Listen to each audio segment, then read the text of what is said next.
news that matters to you. You're watching the Bahamas Tonight Northern Edition. Welcome back. The founding father of the Free National Movement will be celebrated this coming weekend. For 23 years, the political organization has commemorated the life of Sir Cecil Wallace Whitfield by reflecting on his contributions and legacy. Member of Parliament for East Grand Bahama Peter Turnquest and the Grand Bahama FNM Women's Association President April Crothagao believe Whitfield made a positive impact on the development of this country. In order to know one's future, one must first recognize your past. Certainly, we in the Free National Movement are very proud of our history, very proud of our founding fathers. Sir Cecil Wallace Whitfield being the leader, the initial leader of this party, certainly displayed courage and suffered much in order to get us started and to bring us to the point where we are. It is very important, as a person who has grown in the FNM, for us to be able to see, feel, touch what we are, what we represent. This weekend of activities is so wonderful, as we have our torchbearers, our constituencies, and our Women Association, our GB Council, all coming together as one family.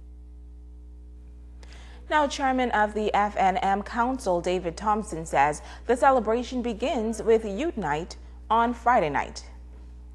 The party on Friday would be having a Youth Night hosted by the Torchbearers Association. Our young people would be gathering at 6 o'clock to have a grill and chill here at the grounds. And at 7:30, we are having a speech contest. On Saturday morning, all FNMs from all over Grand Bahama, all 5 constituencies, will assemble here at 10 a.m. to meet with the leader as he expresses to them his vision for the way forward and his immediate plans for the Free National Movement in the Bahamas, inclusive of Grand Bahama and the North. Now, Sir Cecil's celebration will end with the annual church service at Christ the King Church on Sunday, followed by a legacy luncheon hosted by the Grand Bahama FNM's Women's Association.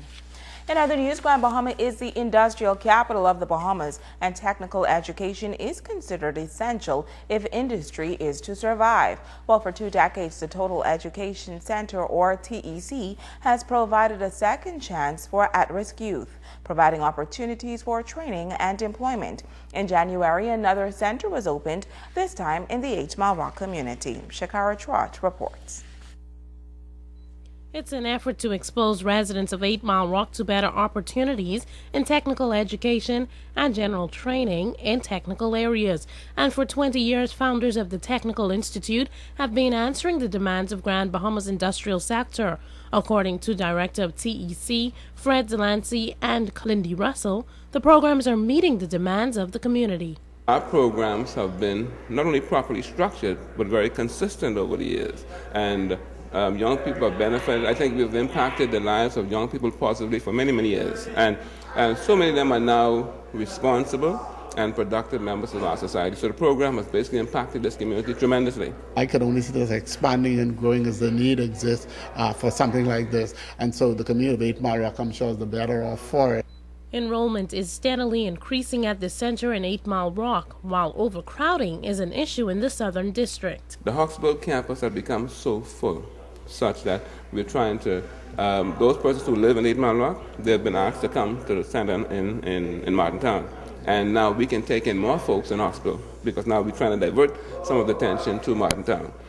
The center relies heavily on industries to assist, and companies across a range of industries are reaping the benefits as graduates of the program are employed rapidly. Through this program, I think our young people are like the first set. Once they complete the program, industry sometimes waiting for them to go to work.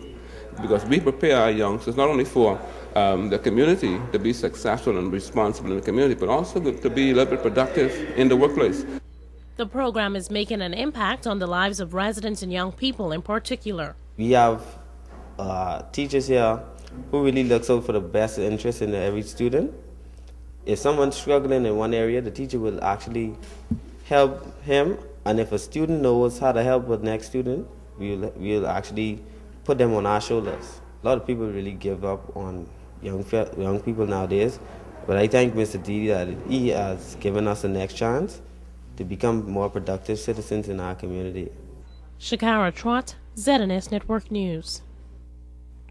Thank you, Shakara. Well, local music lovers are in for a special treat this month when the award-winning Welsh Choir hits the stage. The 68-member choir will perform 2 shows to benefit the Grand Bahama Children's Home. The group is the largest male voice choir in Wales, United Kingdom, and has toured far and wide to destinations including the United States, Belgium, Ireland, and Scotland. The grand concert will take place on Saturday, March 30th at 7:30 p.m. at the Regency Theater. Now, the funds generated will be used to purchase much-needed hurricane shutters for the Grand Bahama Children's Home. Well, that's a look at stories making news, but stay with us. Megan Shepard joins us next with sports.